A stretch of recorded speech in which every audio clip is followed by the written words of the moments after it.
êtes trop spirituel. Non, ou bien des gens super intellectuels.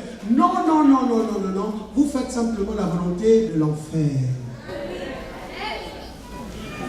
L'argent. Dis à celui qui est à côté de toi, l'argent. Ça veut dire que même celui qui, même le bête, celui qui est bête, quand il s'agit de l'argent, il parle. Ça veut dire qu'à ce niveau-là, tous les grands serviteurs de Dieu que vous avez entendu des noms, de renom, vous voyez, quand on leur tente de partout, quand on n'a pas réussi, ils leur donnent de fortes sommes pour acheter le silence. C'est quand vous prêchez, aussi bien que vous allez prêcher, vous allez dénoncer les choses. Mais l'argent, l'argent, l'argent. Le diable lui-même, vous savez, il a même proposé, la Bible dit que par ton grand commerce, ton cœur a... Ça dit l'orgueil est monté dans ton cœur à cause du commerce.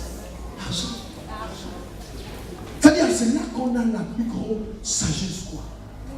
Vous savez, tout le monde peut devenir à ce niveau-là, des gens qui peuvent proposer des choses, tout ça. Mais l'objectif derrière, c'est que le diable est assis. Vous savez, quand le diable est assis, celui dans lequel ou sur lequel le diable est assis ne peut même pas se rendre compte que là, c'est le diable.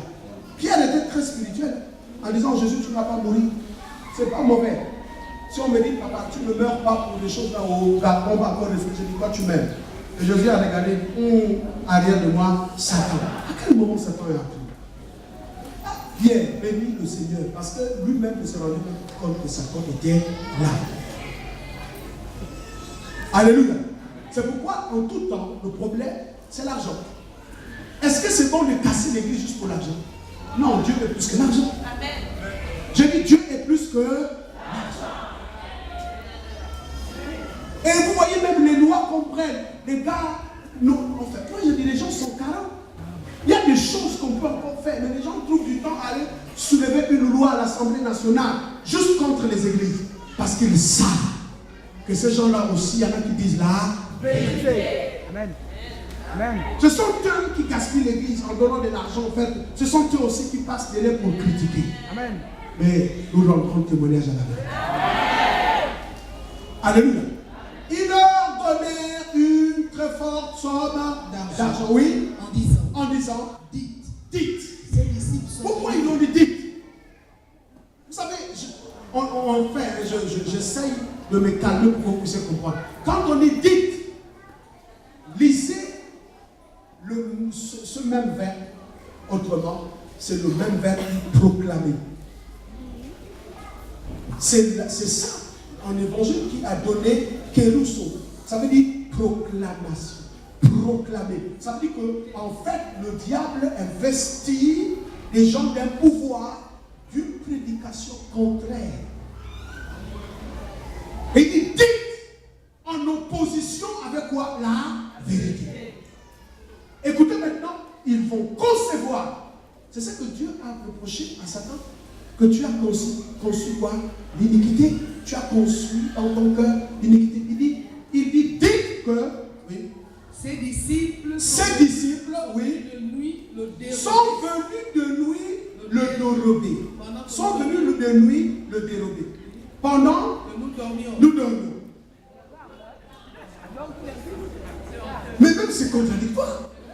Puisqu'ils ont mis la plus forte garde. Vous dormiez, mais la garde. Mais le gardien était là. Mais puisque en fait, vous voyez comment le diable humilie les gens. Parce qu'il charge aux gens qui étaient censés de veiller d'aller dire pendant que nous dormions. Parce que si je dis, va leur dire que pendant que nous dormions, moi, je te fais croire que le nous là, y compris moi. Mais quand toi tu vas dire, nous dormons, tu vas dire pendant que moi je dormais. Vous avez compris? Il dit, va leur dire que pendant que nous dormons. En fait, il est en train de dire nous là, c'est toi. Parce que lui, quand il va dire nous, ça veut dire nous, les gardiens qui étaient censés veiller, nous.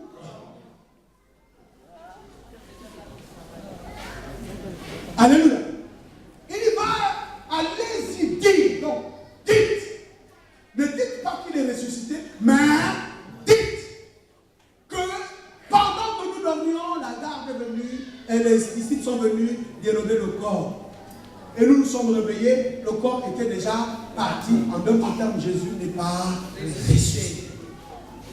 D'une certaine façon, écoutez maintenant l'évangile, vous allez voir que d'une certaine façon, leur conception ne pouvait venir que de l'enfer.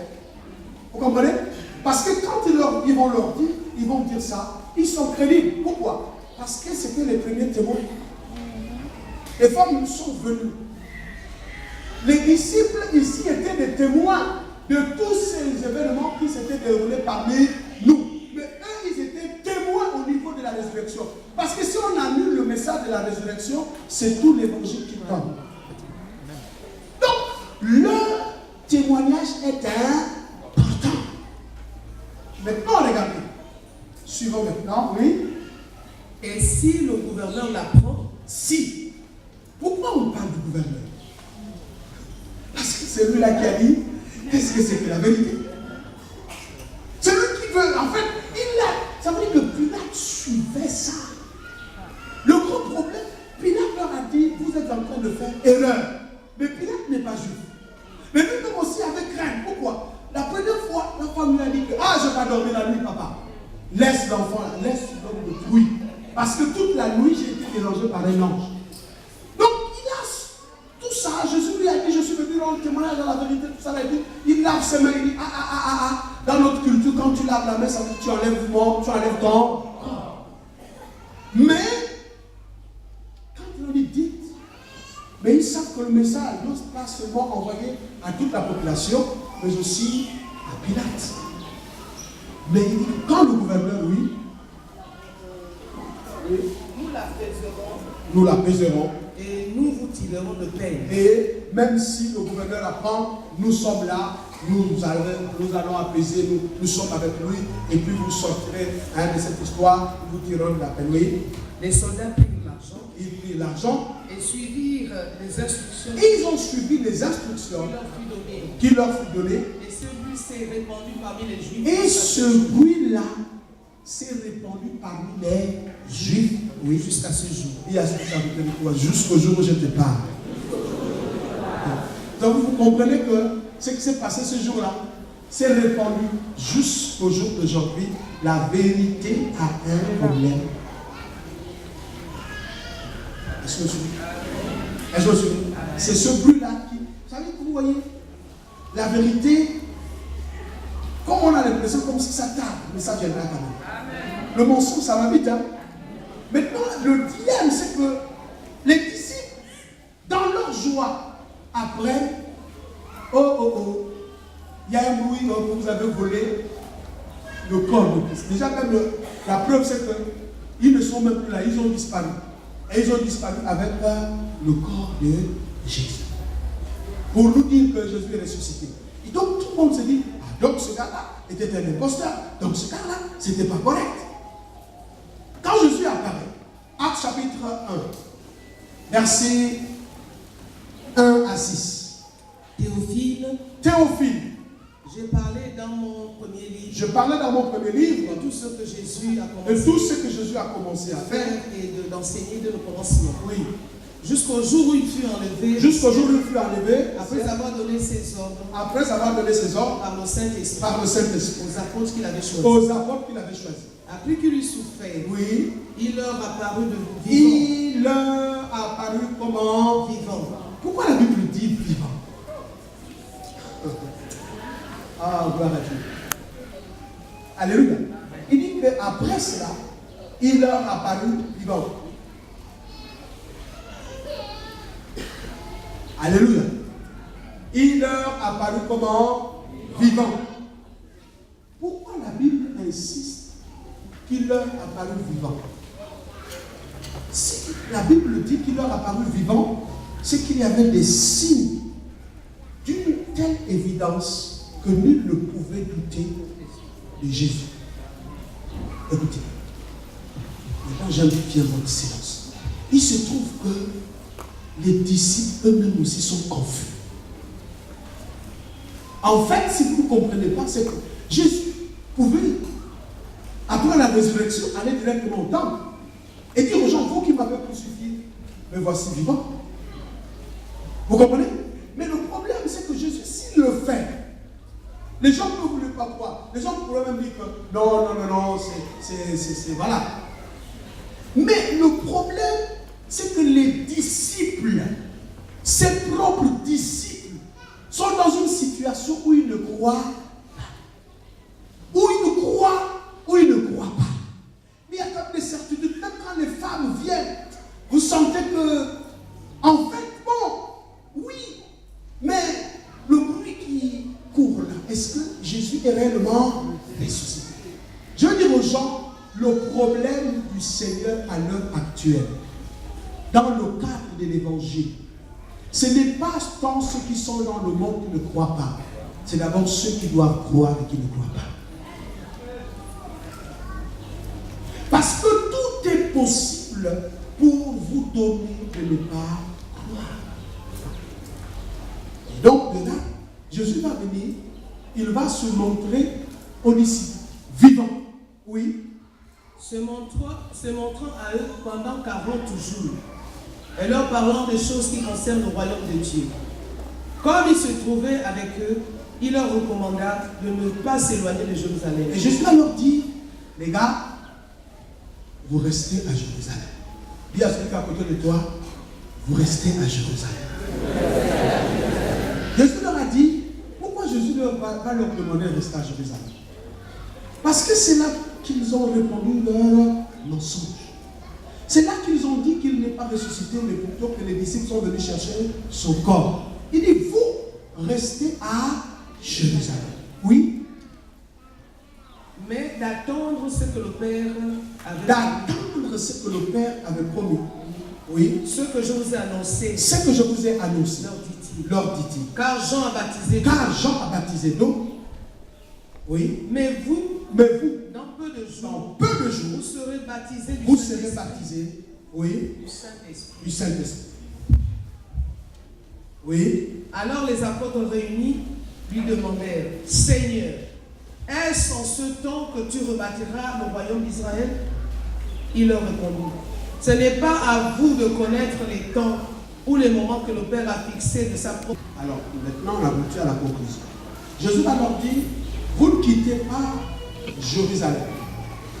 Vous resterez à Jérusalem. Il a fini avec eux pendant 40 jours, enseignant ce qui concerne le royaume.